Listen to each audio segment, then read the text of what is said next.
And now we're extremely lucky to have Dr. Sarah Keller here with us to tell us about her experience both serving as a service member and a military spouse. So put your hands together for Sarah Keller. Thank you. Thank you. I told you, as soon as your feet touch the ground, the microphone turns on. So all that swearing you were doing over there was not on, just so you know. Thank goodness. But it will be on now. So you grew up knowing that you wanted to be a veterinarian, which you are. You're a doctor of veterinary medicine. I grew up wanting to be an astronaut, and I was just wondering what privileges were given to you that made you successful and me this. Thank you. Well, I mean, I don't necessarily think there was any privilege. I think that I just stuck with a plan for a really long time on a long and windy road and wound up coming full circle. Well, truth be told, and I think this is going to be, I've done a few of these, and I've certainly seen a lot of these 43 inks, but this is the first one, just so everyone knows, garner your expectations, not because of Sarah, but because of me, because our stories are actually personally intertwined in some of the experiences we've had. And I don't know, I'm excited to talk about it in the future. But let's go back to your junior year in high school, September 11th, 2001. That happened as a junior, and you're in Pennsylvania. Yep. What effect did that have on you? So 9/11, I think, was a time that was very scary for me, and definitely had a huge influence on why I joined the military. I was on a trajectory to go to college. Like, there was no question throughout my whole life that I was not going to go to high school, college, job. Yeah. And when 9/11 happened, I remember being very fearful for what was going to happen, how that would change my plan, but I didn't really know exactly how it would change my plan, other than I sort of felt like I needed to serve. I needed to be on the forefront of whatever was going to happen. If something bad was going to happen, I wanted to be part of the people that were helping. So I think something bad happened, and including sure. in Pennsylvania, Sure. near you. Was that the cause of the fear, or what was the fear? I guess. I think the fear was just what was going to happen with the war. How wild was it going to get? Like, was it going to come to the United States or not? I remember Desert Storm. I was old enough to remember Desert Storm as well. And I remember being fearful of that, even as a little kid. Like, what could that? And I didn't have any real concept of what was actually going on. But I think that it was a very fear-driven motivation to join the military. Well, so you have fear as a driving force to join, but you also had this fear of what human conflict looks like, what war looks like. Was that overcome immediately when you walk into the recruiter's office, or at what point did you feel comfortable wearing the uniform?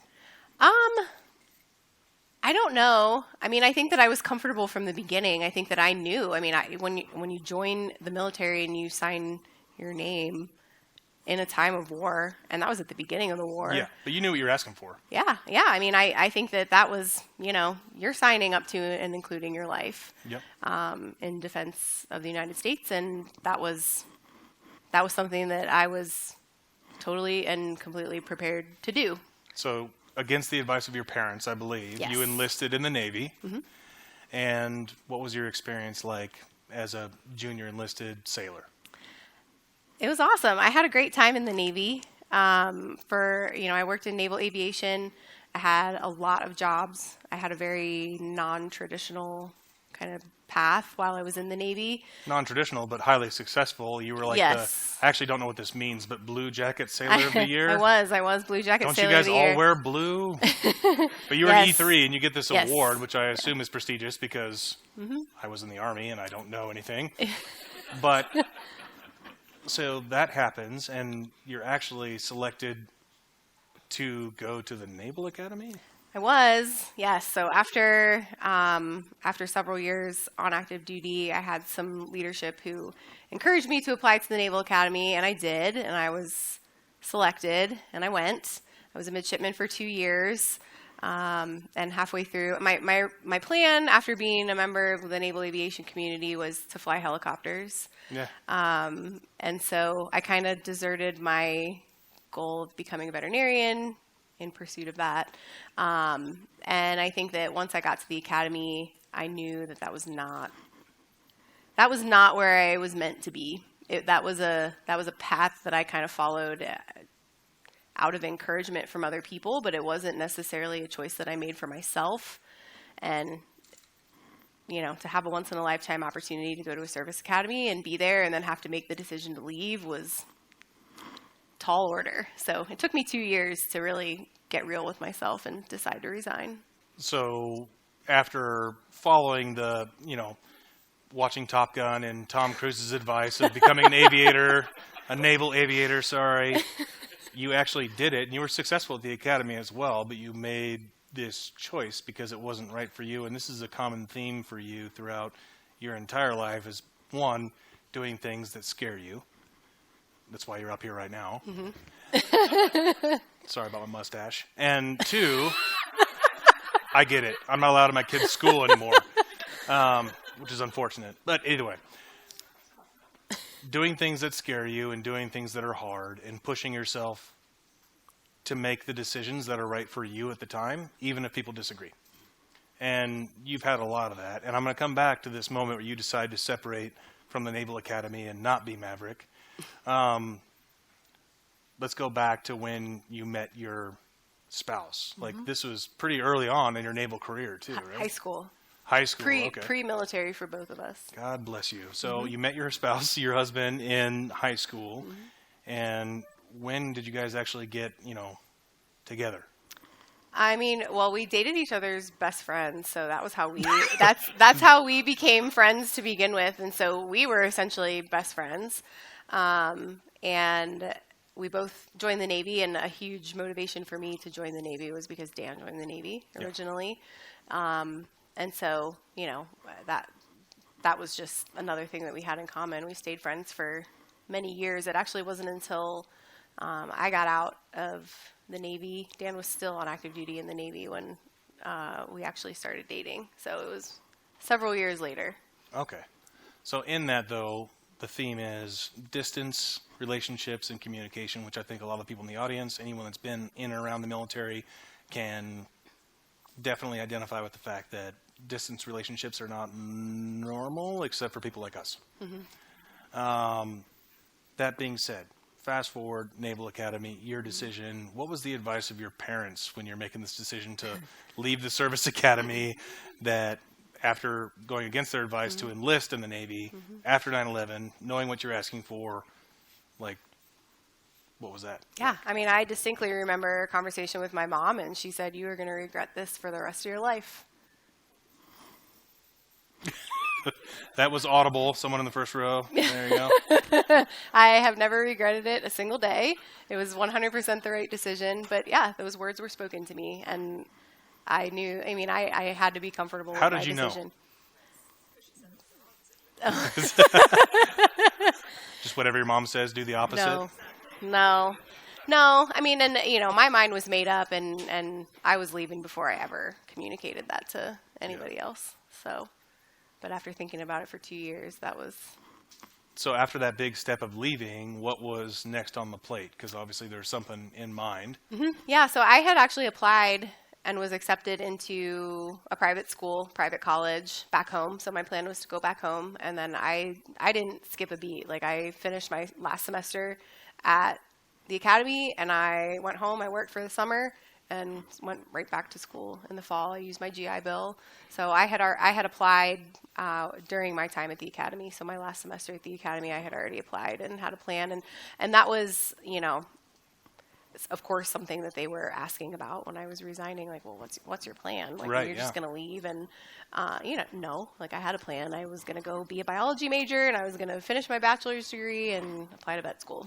That was my plan. You seem like a woman with always having a plan, but so bachelor's is pittance to you. Most of us, it's the pinnacle of our existence. But yeah, so I finished my bachelor's anyway, and then what was next after that? Because you chose biology for a reason, because your childhood dream of becoming a veterinarian. Yep. So I chose biology with the intent to apply to vet school. And after my bachelor's, I ended up needing to get some post-baccalaureate classes in order to have all my prerequisites to apply to vet school, but that was my intent. So that was all part of the plan. And how competitive is getting into a veterinary school nowadays or at that time? It's very competitive. So now I think there's 29 or 30 vet schools in the United States, and there's probably 250 or 300 medical schools. So when you think about that. So what you're saying, it's harder to be a vet than it is a doctor. Yes. Absolutely. Yes. Harder She to said get it in. here. Much harder to get into vet school than it is to medical school. Well, how did you get in? Well, Just saying. yeah. No, how did you get in? Like, what's the process? Like, you finish your bachelor's, you take all these other post baccalaureate. Is that a word? Yeah. Cool. Post baccalaureate classes, and then you become eligible. But there's only like 29 schools in the entire country. So, what was your option? Yeah. So I applied to one school first time around, which was super regrettable. Brave. I was working at a hospital with several graduates from that school, had a lot of support from them, letters of recommendation, kind of put all my eggs in one basket, did not get accepted. And so the application cycle is on a year schedule. So it was kind of like, all right, well, didn't get in. Now I get to wait another whole year. And I was in my late 20s. So trying to figure out what I was going to do for another year was discouraging, and it was to the point where was I going to start a master's? Like, what was I going to do to keep working towards this goal? And I didn't really want to do that, and so I explored some schools in the Caribbean. Like outside of the country, Yes, Caribbean? yes. Like the Caribbean, like you're Yes. from the beach, boy. Yes. All right, gotcha. Yep. There are several schools in the Caribbean that are on a trimester schedule, so you can apply anytime during the year and start. So classes start like every semester and run all year. And so that was kind of my fallback plan. I applied, I got accepted, and it seemed like within a span of weeks I was leaving. I was moving to the island of St. Kitts by myself. Your fallback plan is my fallback plan was junior college in Yuma, Arizona, and I went there. So the Caribbean is, I'm just saying that's cool. Seemed cool. It seemed cool, yeah. So you moved literally out of the country to start veterinary school. Yep. In St. Kitts? I don't even know where that is, but it sounds awesome. In the West Indies. Oh, okay. Cool. So like Columbus founded your school. And how was it? Island. I mean, it's a third world country, as many of the islands in the Caribbean are. So it was interesting. There was some culture shock going down there. It was beautiful, of course. I mean, it's a beautiful island, beautiful place to be. Didn't get to enjoy a lot of that because I was studying most of the time. How is that not a party school if you're in the Caribbean? I mean, people, I think, as you progress in school, people had probably more of a social life, but right.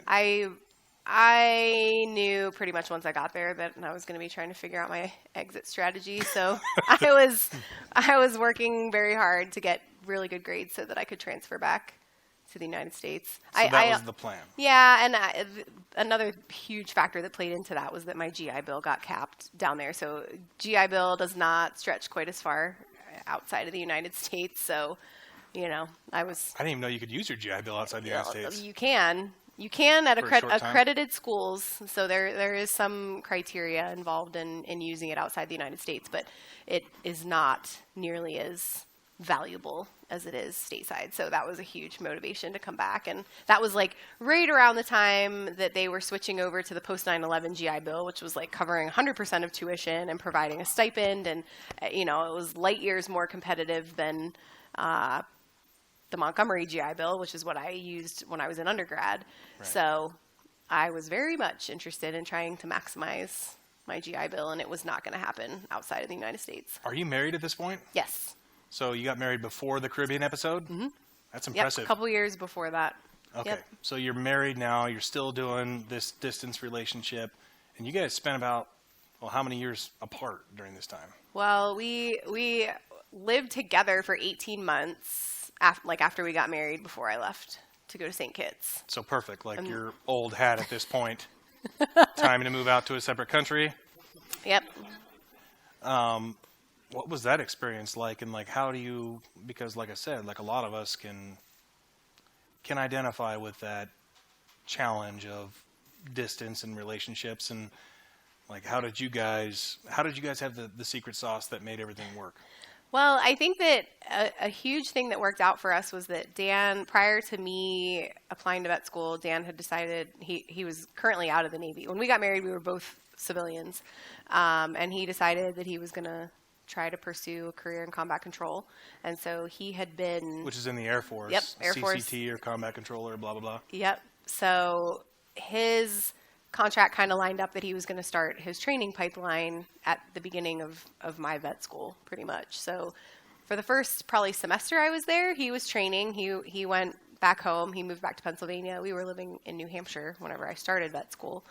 And so he went home and trained and just got ready to leave for the pipeline. And so, while I was in school studying all the time for my career, he was in the combat control pipeline. Which is interesting. And just for everyone listening and watching and here right now, even though it's the Air Force, the combat control program is actually really challenging. It's like sick burn. It truly is one of those things, but I say that because you guys are both like in your 20s and you're both pursuing something. The likelihood of attrition, the likelihood of failure is actually pretty high. Like for you as a aspiring veterinarian, and Dan, your husband, as an aspiring, Air Force CCT or combat controller, the pass rate of those are not great. Yep. Did you guys ever talk about that and be like, hey, who's going to fail first? I don't think so. I mean, honestly, I don't. Did you ever have any question that you were going to pass and become a veterinarian? I don't think so. Not once. I mean, maybe before I started, but I think once I got there and, I was able to see see my performance academically and, see that I was doing okay, like my studying was paying off. I think once you get through first semester, that's like the most people fail out semester one. Yep. If you can survive that, it only gets better from there. Yes, we do. Anyway, well, pretend like he's not here. Did you ever think that Dan might not pass the course? No, I don't. I mean, I don't think I ever really doubted him. So you guys both are like this power couple living apart, some distance apart, or at least the Caribbean Ocean apart. And you guys are both doing these exceptional pursuits. At what point were you allowed back in this country after being deported to the Caribbean? 8 months. I was there for 8 months. I did 2 That's semesters. It? Oh, okay. Yep. How 2 did you get semesters. back and where did you go? So it was after my first semester, I was able to apply to some stateside schools. So I was able to kind of pick and choose who was accepting transfer students into their first year. Because you kind of had to sort out like coming from a trimester schedule to a normal, semester schedule at a university where I would transfer back in. So over my last semester there, I had applied. There were 2 schools, so North Carolina State and Oklahoma State were accepting transfer students into the semester where I wanted to start with the amount of school that I already had. So they were willing to take my transcript and evaluate me and consider me for transfer. And so I was accepted into Oklahoma State as a transfer student. And so I found out that over Christmas break. I was home. I was back stateside. And so found out I was accepted to Oklahoma State probably the next day, got on a flight, went back to the island, packed my stuff, moved back, and then moved to Oklahoma. No wonder GI Bill ran out so quickly. Yeah. So, yep. So it was that quick. It was basically overnight. You go from St. Kitts, Caribbean to I went down State. there, broke my lease, did all the things, left school, sold my car, all of that stuff, moved back, brought all my stuff back, and then we loaded up a U-Haul and moved to Oklahoma. And what was the conversation like with your husband at that time? Did you even let him know, or did you just bring all your stuff to Oklahoma? He knew. I mean, he knew that I was from the very beginning that my goal was to figure out a way to get off the island. So that was off the island. Yeah. Is that the goal? Yeah. I think most people try to stay on the island, according to the popular TV show I've been watching recently. So, at what point at Oklahoma State? So you're a cowboy now, and you're deciding on what to do. I'm sure since the GI Bill has run out, indefinitely at that point? No, I still had it, but I think there was a lot of discussion about difficulty getting jobs after graduation. So I think that was what pushed me towards As a Army. veterinarian, as a doctor of veterinary medicine? Yeah. Really? Back then it was, hiring a new grad was like not a thing. It was very, very competitive. So Okay. it was, there was just, and I think the school wanted to be proactive, like, trying to have that conversation early in everyone's school career so that they could prepare, like whether that was try to find hospitals where you can do an externship so you can develop a relationship with them as a potential employer, and then maybe not be on this struggle of applying for a whole bunch of jobs when you graduate. Right. Which I think was probably how most people were getting jobs at that point. But there was this Army recruiter that used to sit in our break room. And so Sounds like the best Army recruiting job yeah, ever. Yeah. She would just At a hang out veterinary there. school? Yeah, just hang out. And so You'll be back. I got you. But that was kind of my motivation to explore that seriously as an option. Because an Army recruiter was sitting in your break room constantly? No, because jobs were so hard to get in the civilian sector. So, like many of us, your job prospects were so poor, you chose to go in the Army. Potentially, yes. Go Army. I'm just saying, all the way.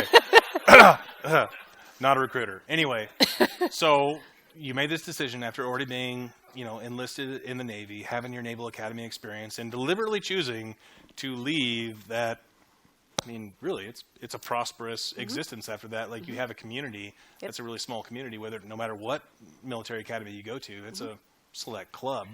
You have your experience in the Caribbean, then Oklahoma State. I'm not sure which one of those is less appetizing to me, but either way. And then decide the Army. So after being in the Navy, switching to the Army, what was like the culture difference between those? Night and night. Don't sugarcoat it, please. It was night and day. Very different. Okay. I mean, going from a technical force to a man-powered force, very different. That's like the nicest way of saying knuckle-dragging idiots. A man-powered force. A man-powered force built the pyramids, just so you know. It was not the Army.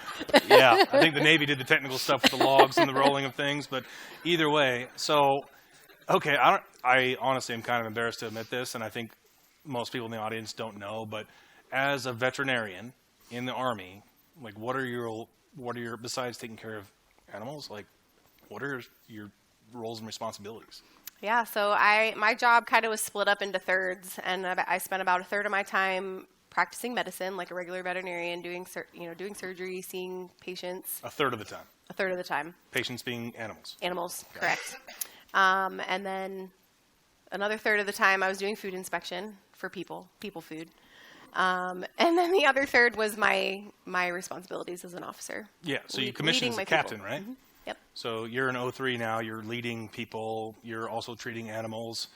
Are they strictly like Army animals, military animals, or is it also like people on base? People on base, so and the military working dogs. So I had my primary mission was military working dogs. I was on call for my kennels 24/7. So if they ever needed anything, that they could call me.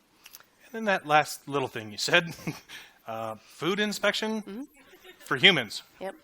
So, okay, so how and why are veterinarians in the United States Army tasked with inspecting the food that I ate? Yeah, so it dates back. It's a very historical role for veterinarians in the military, and a lot of it dates back to World War era.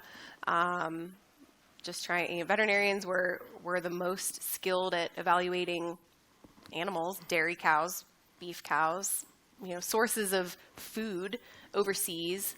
A lot of that was locally procured in those times. We weren't like shipping a whole bunch. I mean, I'm sure we were shipping some via Weren't Navy, shipping but cows, I'm pretty sure. No. So that was kind of how veterinarians got into the role to begin with. Okay. And it never really left. And now it's kind of morphed into a whole different beast. We still do inspect milk and meat and slaughter overseas. We don't stateside just because we have the USDA here, so we have a federal entity that does it, and so we honor their inspections stateside. But I hope so. I mean, no offense to Army veterinarians, but Yeah, they are. at the same time, I don't ever remember running into like Iraq, Afghanistan, Africa, Philippines, like anyone from the USDA there actually inspecting the meat that I ate. Nope. I also never deployed with an Army veterinarian, so now I'm questioning my stomach problems. But in theory, that's the idea, right? Like you guys are skilled then in like inspecting animals as a whole, and you are the experts in saying whether they're edible. Yep. And you know, in modern days, it's food in general. So this bottled water facility Yeah, that we're because hardly anything procuring comes from water an animal. Not anymore. Yeah. No, but you guys still inspect the food. Oh yeah. So you're inspecting like Schwann's, my Yes, frozen dinner. You bet. Really? Yeah. MREs? Yeah. How do you inspect an MRE? I was in charge of the MRE Yep, plant, it's a so bag. that was MRE plant was one of my responsibilities when I was the installation veterinarian on Fort Knox, and so I would go there routinely and inspect the process. Yeah. Well, I do have a complaint about one furry pork rib I once had. I was so hungry too. It was really disappointing.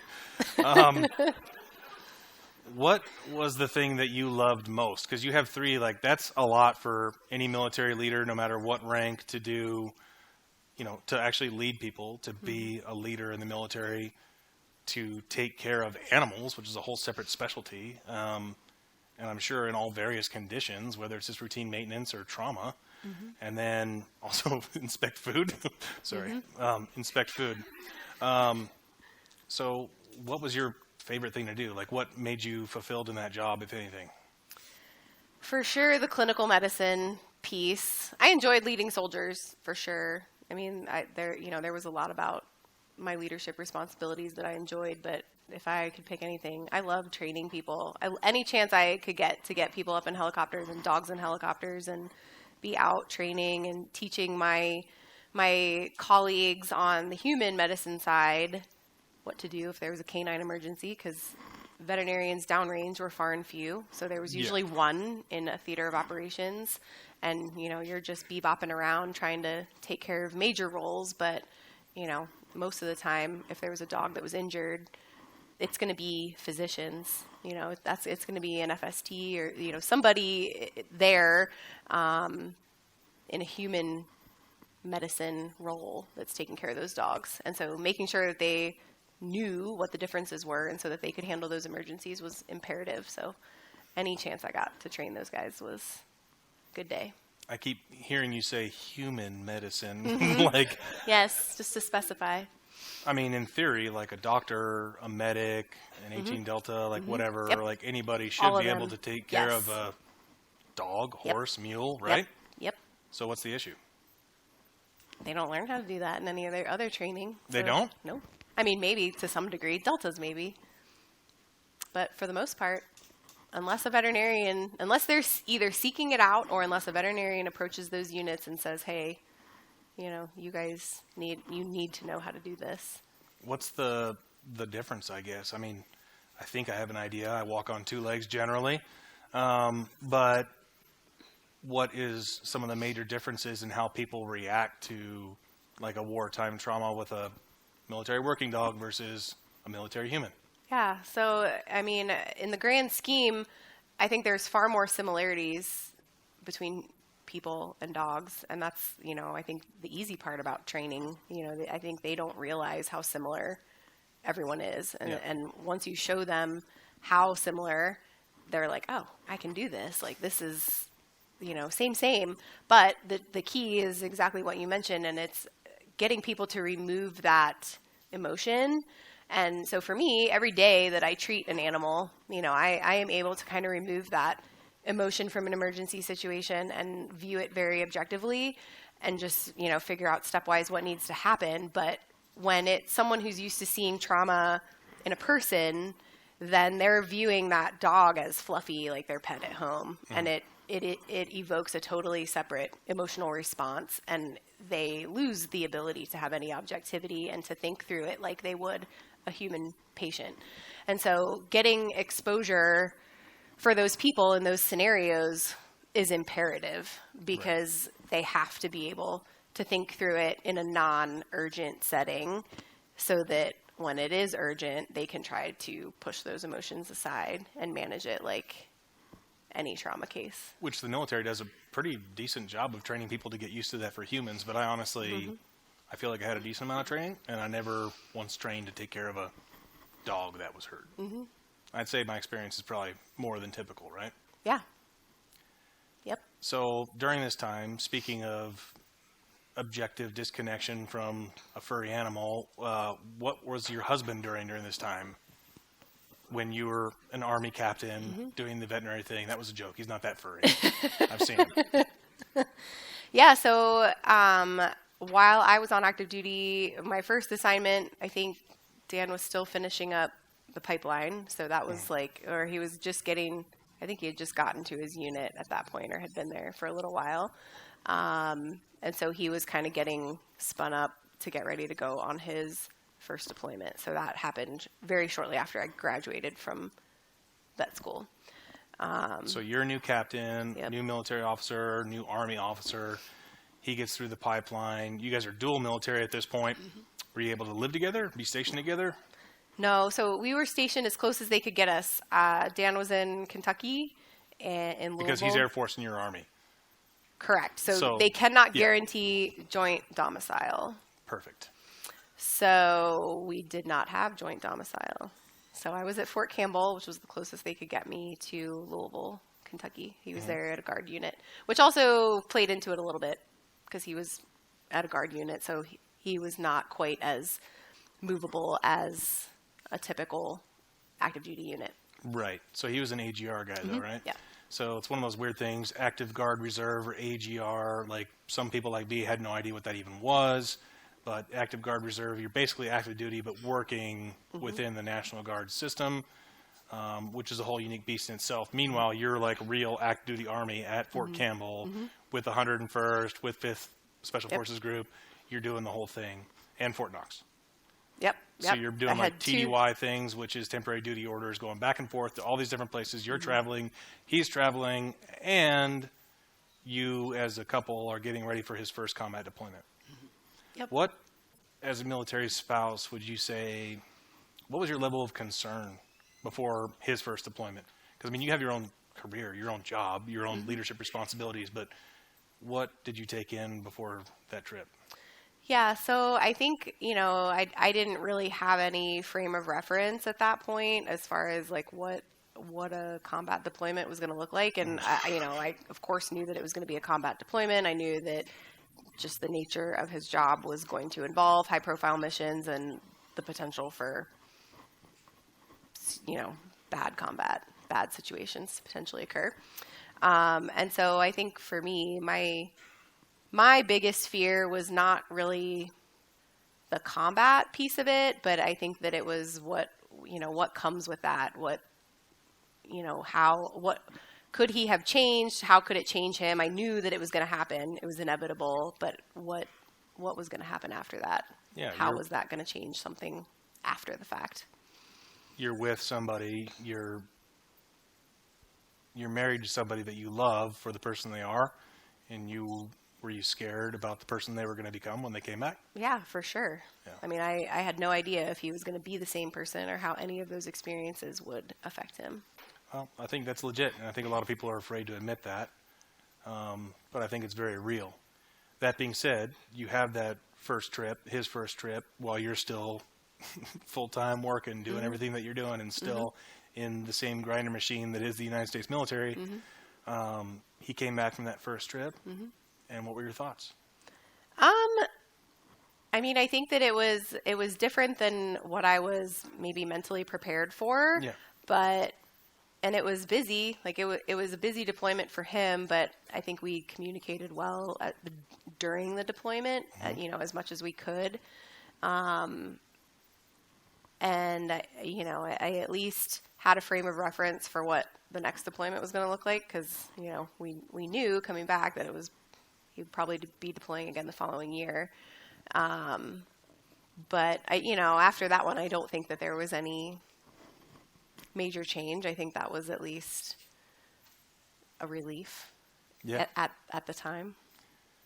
And how was it for you? Like, how much energy as a military spouse, let's take away the fact that you're actually a captain at this point in the United States Army, as a military spouse, quote unquote, like how much energy did you have to devote to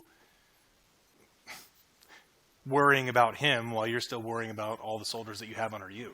I mean, I definitely did. I mean, I Yeah. know I certainly expelled plenty of energy worrying about him and trolling people at his unit to like figure out what was going on, if there was like anything that, if I hadn't heard So you're still from him. human, even though you're doing all Yes, this. I am human, Good, and I good. was, yes, very emotional about a lot of stuff on that deployment. But yeah, I mean, it was, I mean, that was a part of every day, just like going to work and leading soldiers. So you rip the Band-Aid off. First deployment as a couple, like first combat deployment, real deployment, stuff's happening. That's over. You're still in it. He's still in it. And then 2017 rolls around, and this is where it gets complicated, at least for us, for me, I should say, because your husband was unfortunately assigned to be with me. And did you know that trip was going to be different? Yeah, I think that was pretty clearly communicated prior to him, as far as just communicating with the people that were in country prior to him going over. It was a busy summer, busy spring, I should say. And so, I knew that it was going to be. Because you guys are great communicators, both of you. You better than he is, but just saying. But you guys have this, like, that's why, in my opinion, obviously anybody in a distance relationship, you have to be a great communicator to make it work. Did he communicate that to you, or are you gathering it secondhand as the spouse in that role? Like, are you hearing the things? Are you listening to conversations? And not like nosy type way, but like you're like, yeah, something's different? Or did he just straight up tell you? I mean, I think that there was some direct communication about it. And I think, certainly there's always some degree of picking up the bits and pieces from conversation, or just, He was putting out the vibe. alluding to what might be happening. So he goes in the late spring of 2017, and he and I never actually met before, and you and I certainly hadn't met before that. But during that trip, at what point did you know that your loved one, your spouse, your husband, was in a really uniquely kinetic situation? Immediately. I mean, he got in country and was out in the field, and he stayed out in the field. And how did you know it was, I don't know, the level of combat that it was, or did you? I think that I knew on some level, maybe not right away, but I mean, when people say things like, you're going to hear about this in the news in the next couple days, it's like, okay, gotcha. And it's not the same type of thing, I imagine. I mean, if it's like the experience of my wife, like normally you get kind of like a regular stream of emails, but email was not available, so you just get the sat phone calls every once in a while. Yeah, I mean, sat phone calls, you can hear stuff on a sat phone. Like, yeah, you can. You can hear. I could hear. What'd you hear? Sniper fire. I'm laughing, but it's not funny. It's kind of funny now. It's okay. What was that experience like for you? Because you're still going, you're leading soldiers, you're doing your job, and at that point, aren't you? It was deployable. You were supposed to deploy, right? Yeah, I had just transitioned into a deployable unit, and my team was like first on deck to roll. We were on short notice deployment orders. They were well aware that my husband was deployed, and they were like, "Yeah, you got to go. You got to go." How'd you feel about that?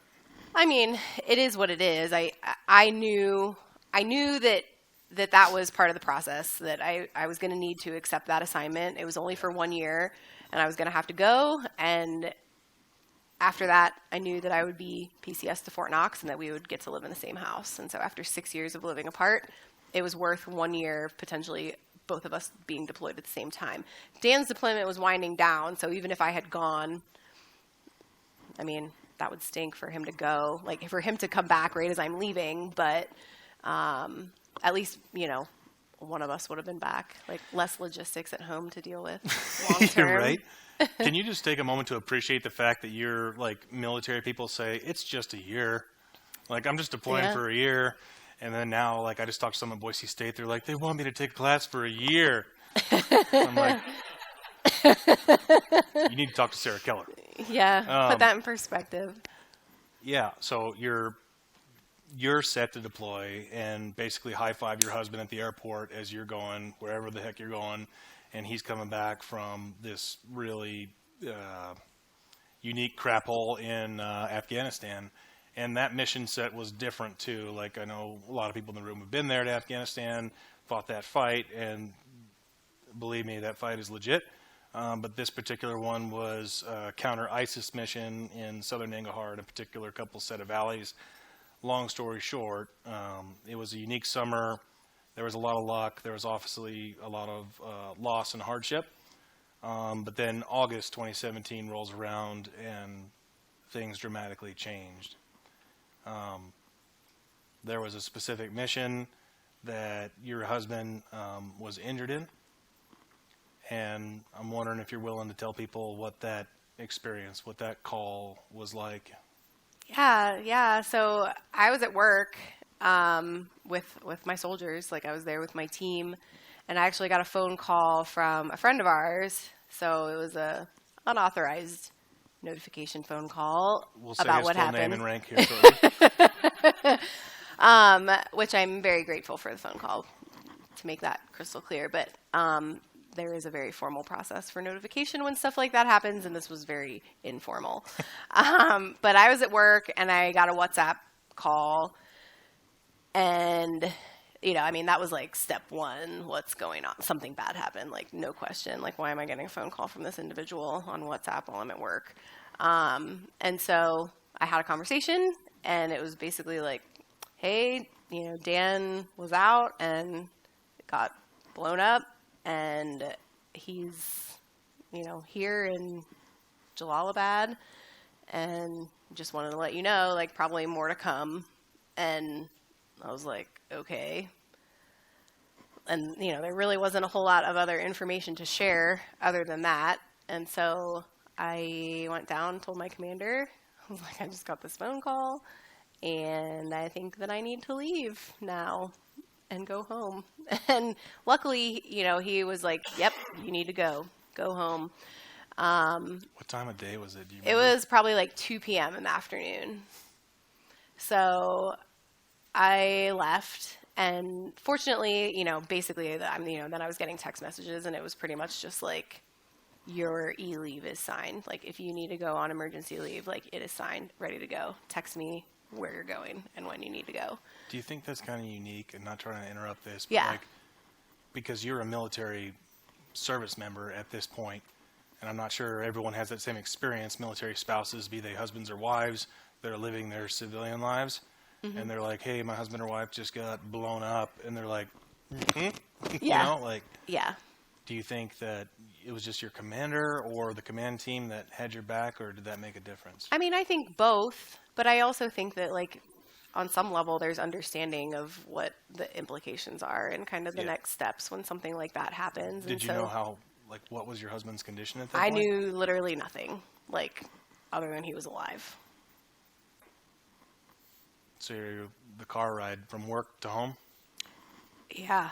I mean, emotional. Couldn't be emotional at work. I mean, I kept it together until I could get out of there. That's impressive. Most of us do.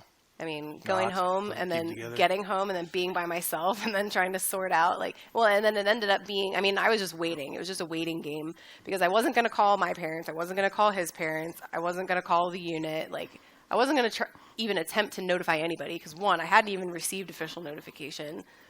Two, I had literally no details that were, I was just going to, like, send everyone into a tailspin if I tried to start, Let the telling tailspin that you're living independently. Yep. So I just took one for the team till I got an actual phone call, which was, I don't even know, 12 hours later, maybe even longer than that. Might have been the next day. Who was the phone call from? It was from Dan. So he called me. What was that like? Well, it was the second time I had gotten a phone call like that on that deployment, but it was, there was a Green Beret killed, this is in the news. we got blown up. There's a whole bunch of people, other people, commandos that died. And I think that he probably downplayed exactly what was going on with him, and it was more just like what happened to everybody else. But I knew that it was serious. Yeah. What were your thoughts then? Like because at that point you have other people calling you too, not just your own husband, but people. Yeah, my wife. Yeah. So Casey called me. I was like on my way home from work one day, and Casey called me, and of course it's this number that I don't know, and she's like, "Hey, this is Casey Nelson. I'm Dan Nelson's wife," and I'm like, I don't know who Cool. I don't know who, and she's like, "Yeah, Captain Nelson," or and I'm just like, "Nope, I'm sorry, I don't know." And then because Dan would always refer to you as like the GFC or the captain, the commander, whatever. There was the beautiful mustache. Yeah.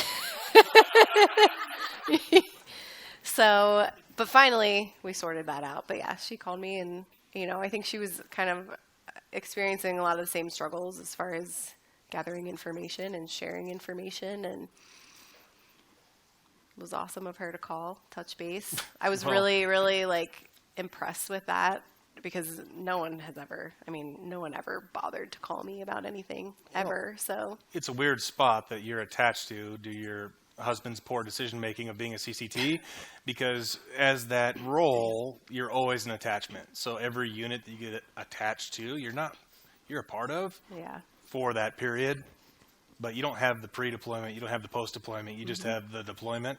Yep. And then you go back to your own spot. But it's a singleton type of deal, meaning one person gets attached to this type of thing, minus the people that are attached to that attachment, like their spouses. Yep. And their kids, and all the others, their parents. So after the call from Dan, like 12 hours after the first call, he's alive, and you obviously have these concerns, but when did you go back to work? The next day. Cool. Hey, he's alive. I'm in. Yeah, pretty much. Did you talk about it with anybody? No. I mean, they knew. My XO and commander asked, how's it going? What do you know? Just give him the thumbs Whatever. up. Yeah, pretty much. I mean, it was just kind of like, I'm here to work. There wasn't really much of it. You had to have some emotional times. Oh, yeah. I mean, very. Probably not as much while I was at work. I think that was probably a decent distraction. But when I was at home and it was just me and the dogs and phone calls and, getting text messages from people, because, of course, by that time everyone knew. Everyone had been notified, and it was in the news and everything. So no longer a secret.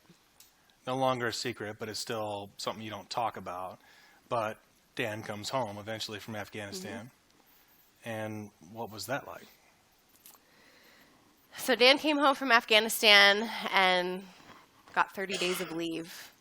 So he came home, had no downtime, no transition, no nothing, no support. You're in it, and then you're home at the farm in Kentucky.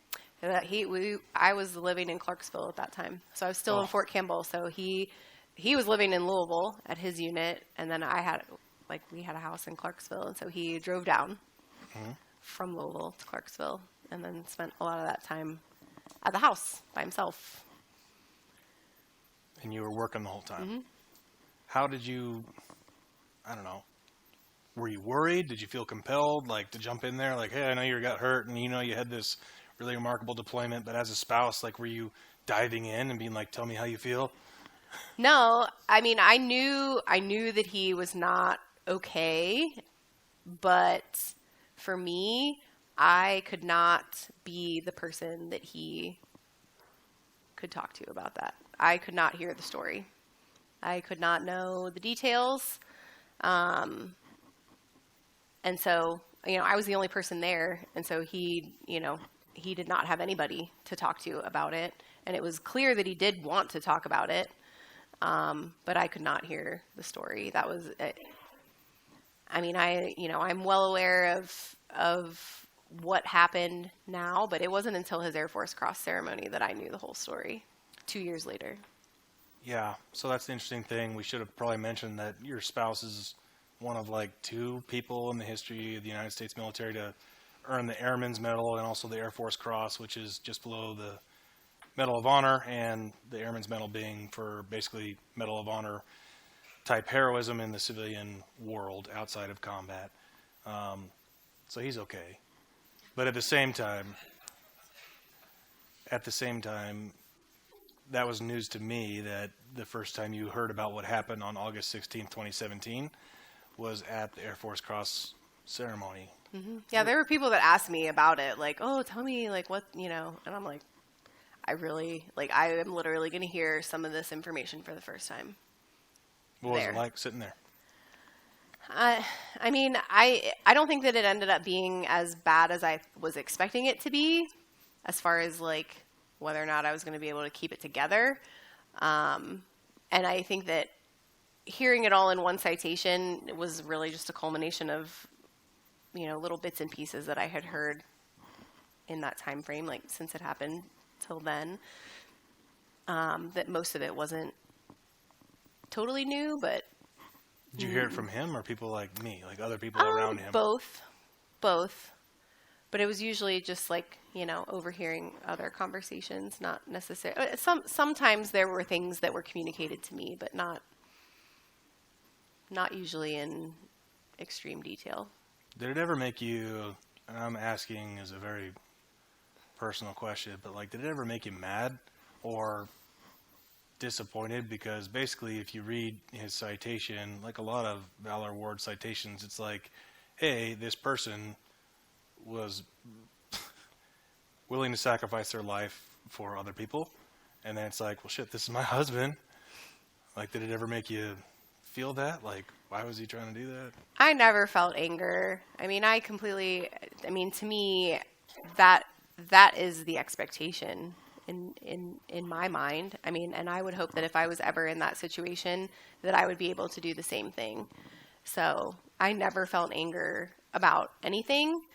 And honestly, it didn't surprise me at all. I mean, that is a Dan Keller thing to do. So I am not, none of it surprises me. That is the person that he is, like, to the core.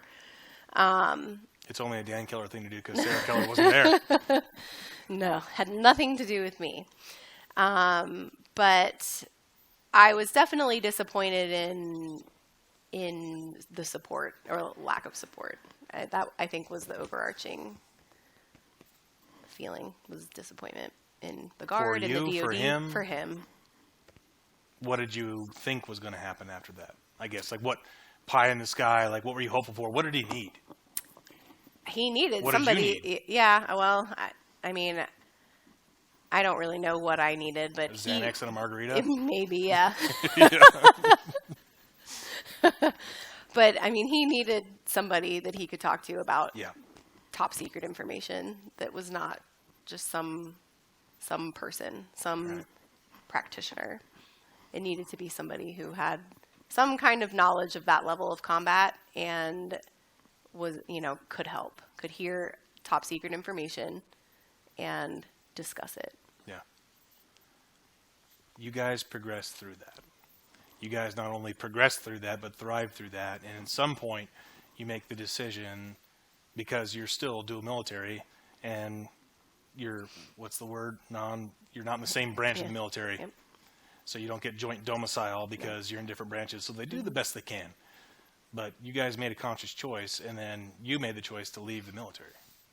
Yeah, so I actually, it was 2018, so the year after that deployment, I was moved to Fort Knox. So that was the first time. So it wasn't even for almost another year after that day that we were living in the same household. Okay. So after your husband got blown up and you got the phone call while you were working in the Army? The following year was when I moved to Fort Knox. I was there for 2 years, and then that was the first time that we lived in the same house in 6 years. How did that go? It was awesome. I mean, it was good. Of course, it's a transition, but it was it was awesome. I mean, that was like the moment we had all been waiting for years. So it was good. I mean, I think that was a huge blessing for us to be in the same house and not just spend weekends together. I was going to say something. My wife's in the audience, but weekends on, weekends off, either way. Be all right. No, I think it's very similar, and I think that your communication ability, your ability to relate to people in general, like, and the same thing as your husbands, make you guys super successful as a couple, but also make you super successful in your career fields. And you guys are able to fit into any high school prom and make yourself the prom queen and king. You know what I mean? And I mean that in the nicest way. But you make the choice to leave the Army so you guys can pursue something else. And in 2019, you visit your fat mustached friend in Idaho, which is me, and my beautiful wife, Casey. And I remember at the time you were like, this place is really something special. And you started looking on Zillow at houses. And I had this like brief like, holy shit, they're going to do this. They're going to move here because they had talked about it. But then I realized, money and adult stuff and whatever, like you can't just move when you want to. But you guys did. Yeah, I mean, at that time, it felt like, we were dead serious. Like, I don't know where Casey's at, but we were totally on Zillow, and it was like a house down the street from you guys was for sale, and we were all just like, yeah, let's do it. And of course, in the moment, we couldn't actually do it, but people from California got it. But it was on our radar, and it was, does this happen after retirement? Does this happen? Is there a way we can get an assignment here prior to that? Because at that point, I was, staring down the barrel of getting out in 2019, and then Dan still had time left. So it was very easy to decide to come here when the opportunity presented itself. You guys are literally living like Idaho after, well, you are, he's still in, whatever. But you guys are living the Idaho after the military like mantra that Mission 43 is trying to do in bringing people here to make Idaho like the destination for people after their service. And it seems like, from the outsider's perspective, that you and Dan are taking full advantage of everything Idaho has to offer. Absolutely. You guys have horses. You got even your husband who's a hobbit on a horse, which is impressive. You guys are hiking all the time. You're exploring all the places that I used to explore before, kids. All these different things. It seems really incredible. And meanwhile, Dan is still working full-time at Gowan Field here and doing his thing, which means he's killing it. Don't tell him I said that. But you transitioned from being an Army veterinarian and inspecting my MREs to becoming a civilian veterinarian now. Yep. And you're a trauma surgeon at WestVet, right? Emergency veterinarian at WestVet. Yep. So that sounds horrifying. So what's your daily life there? Daily life is seeing all the critters that come in that need emergency care, ranging from vomiting to I got that. Trampled by horses, hit by car. Oh, okay. Well, relatively. You name it. I usually don't have either of those. But so you're doing it now for real. And what do you think, like, for me, I think one of the reasons that you're so successful as a couple and all the things that you guys have been through is the reason why you've been successful in your entire life, be it an enlisted sailor to an Army officer. But now you have to relate to people in situations that are extremely intense and high emotion. Like to me, I know I am ridiculously attached to my dogs, and they're family, obviously, dogs. I have one that's called a disservice dog. But they, for me, it's highly emotional when they, stub their toe or I have to pull one of their nails or something like that. How do you navigate the fields of veterinary medicine and telling people, like, it's time to go, or you can invest in this and make it better? Yeah, it's a delicate process. You kind of have to be direct, but understanding that it's an emotional time for somebody. And for me, I try to just lay it all out on the table. I'm not really one to sugarcoat, but it's a conversation, and you have to let them know is that, what are the chances of survival? Is there any chance? Are we at the end? And if we're not, we can do something or we don't do something, and then finances come into play. But they have to make that decision, and so I have to communicate to them whatever information they need to know in order to make that decision and be comfortable with their decision. I have to be able to sleep at night with whatever I recommended, and they need to be able to sleep at night with whatever decision they made about their pet. Does having that role as a veterinarian make you more comfortable or more capable in dealing with mortality for people, like loved ones? I don't know. I mean, I guess it's something that people and physicians have to think about death, but in people, there's no option for euthanasia. I guess maybe in some states. I don't really know the legality of any of that, but it's not a mainstream option, and so fighting until the bitter end and providing care until the bitter end is the only option for a human. And it's not the case in dogs. We can, we have the ability to end their suffering prior to that instead of stringing them along. But I think that it provides a different perspective on it. I can't say that I've had a ton of situations that pop into my mind where I feel like it's been helpful, but I do think that it's a perspective that most people don't have. I think by far most people don't have, and especially it's one thing to deal with a dying animal, no matter what it is, but it's a whole other thing to interact with the people that love that animal and are attached to them and advise them on if they should spend their well-earned money or whatever it is on trying to salvage a lost cause. Yep. You have those conversations on a... Every day. Oh. Every day that I am in the hospital, I have those conversations. What's the weirdest thing you've ever seen an animal eat? I'm just curious. Asking for a friend. The weirdest thing I've ever seen an animal eat. I actually had one, well, it's not probably the weirdest thing, but we induced vomiting in the dog and an entire mouse came out. We knew that it ate the mouse. The owner witnessed it. And it came out, but it may have died of rodenticide, so that was the importance of getting it out, so the dog didn't get poisoned by the dead mouse, but came out whole. Whole? Yeah. So he eats like me, like a duck, like not so much chewing, just kind of like... Clearly, yes. Interesting. Yeah, well, what advice would you give somebody as a woman that's objectively successful in everything that you've tried in your lifetime since you graduated high school? You do scary things. You do things that are intimidating. You do things that are out of your realm of comfortable. Tell me how to do that. Why to do that. Yeah, I think for me, the phases of my life where I made decisions to go outside of my comfort zone provided the most growth and the most opportunities. And I think that the more times you have the courage to do that, the easier it gets. And that has been a theme throughout my entire adult life. I mean, or if you want to include joining the Navy as a high school student.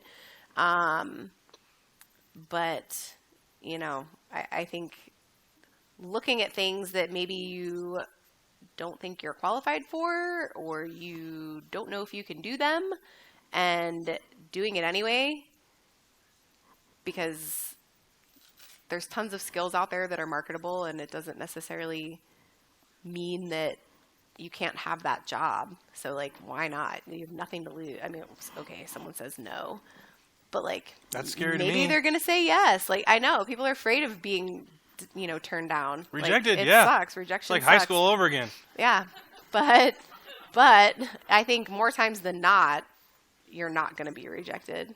But it's the fear that stops people from doing it. And so I think if there is any discomfort about a decision, but it's something that you can't get out of your head, you need to do it. Just do it. Sarah, I truly appreciate everything that you've said tonight and everything you've done as a person and what you've done for your husband, what you've done for me, what you've done for this country, what you've done for my wife. and now what you've done for Mission 43. And by the way, you are in cohort 4 of the Mission 43 Leaders Fellowship next year, so she's starting next month. Might as well keep the applause going. Thank you to Sarah Keller for being here. Thank you, guys. Thank you.